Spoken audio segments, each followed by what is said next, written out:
خادم حضرات یہ تو بات انہوں نے بڑی مناسب کی، مگر ہمیں کچھ ایڈجسٹ بھی کرنا ہوتا ہے۔ حضور صلی اللہ علیہ وسلم سے پوچھا گیا کہ ایک دفعہ بیٹھے بیٹھے حضور کے آنسو نکل آئے اور اصحاب پریشان ہو گئے کہ شاید ہم سے کچھ گستاخی ہوئی کہ رسول اللہ صلی اللہ علیہ وسلم کی نگاہ آنکھوں سے آنسو نکل آئے۔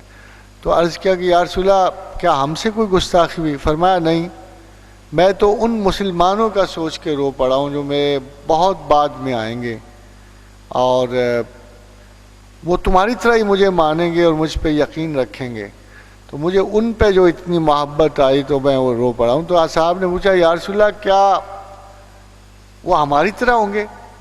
فرمایا نہیں، کچھ عادتیں تمہاری طرح ہوں گی، کچھ ان کی اپنی ہوں۔ تو اب اگر غور کیجئے تو یہ میڈیا، یہ فساد، یہ نئی نئی رونقیں، ظاہر ہے کہ اصحاب رسول کی عادتیں ان سے تو نہیں بنی تھی، ہماری عادتیں ان سے ڈیولپ ہو رہی ہیں۔ تو media basically is in the hands of money seekers. اب ایک فرض کیجئے کہ میڈیا، کافی سارے میڈیا کی پروپوزل جو مجھے آئی ہیں کہ وہ جی آپ آئیں اور وہاں تقریر کریں، یہ کریں، تو میں نے ان سے کہا یار پہلے جو علماء میڈیا پہ گئے تھے ان کا تو اللہ کی طرف سے برا ہی حشر ہوا ہے، مجھے بھی خوار کرتے ہو۔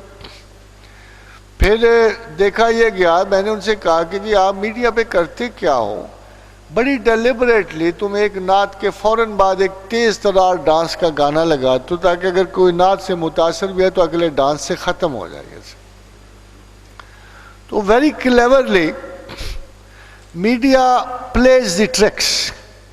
بنیادی طور پہ انہوں نے کسی قسم کا کوئی انسٹیٹیوشن آف انفارمیشن نہیں دینا ہوتا، بلکہ وہ معاشرے کو تقسیم کر دیتے ہیں۔ 10% کو ڈرامہ اچھا لگتا ہے، 10% کو گانے اچھے لگتے ہیں، 10% کو اور کچھ بڈھے بڈیرے معذور قسم کے بندے ان کو اسلام اچھا لگتا ہے، مذہبی پروگرام اچھا لگتا ہے۔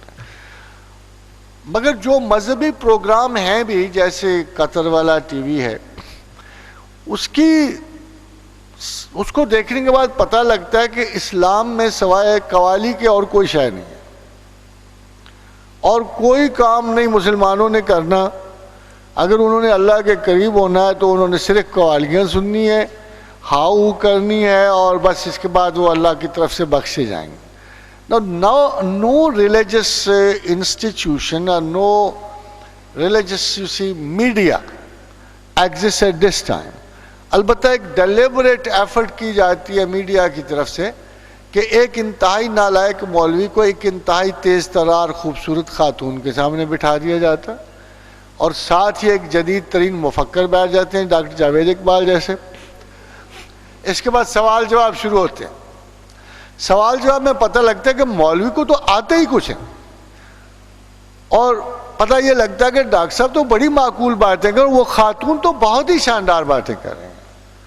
اب جو امپریشن گیدر ہوگا، جو آگے جائے گا، جو اصل کلیورنس ہے میڈیا کی، کہ perhaps religion suffers from decadence, it has no better exponency، اور اوورآل پتہ یہ لگتا ہے کہ ایک زوال پذیر کیفیت کی ایک جدید متحرک اور فعال چیزوں کے ساتھ مقابلہ ہو رہا ہے۔ اب دیکھیے میں بڑا حیران ہوتا ہوں کہ میڈیا جان بوجھ کر ایسے احمقانہ طرز عمل ابھارتا ہے، جیسے وہ استخارہ والا انسٹیٹیوشن۔ وہ ادھر سے سوال آ رہا ہے، وہ میخا مشین میں جا رہا ہے، وہاں سے جواب نکلتا ہے، ان پہ جادو ہوا پڑا ہے۔ اوورآل بڑی مشکل سے کوئی ایسا جواب آتا ہے جس سے آسیب اور عملیات کا سایہ نہ ہو۔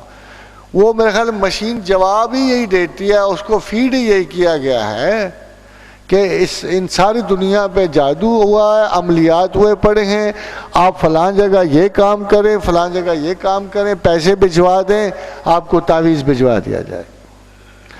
یہ if you think all religion is this، گر ہمی مکتب و ہمی ملا کار طفلاں تمام خواہد شد۔ دی مین اسٹرگل جو ہمارے سامنے ہے کہ دس از ناٹ ریلیجن۔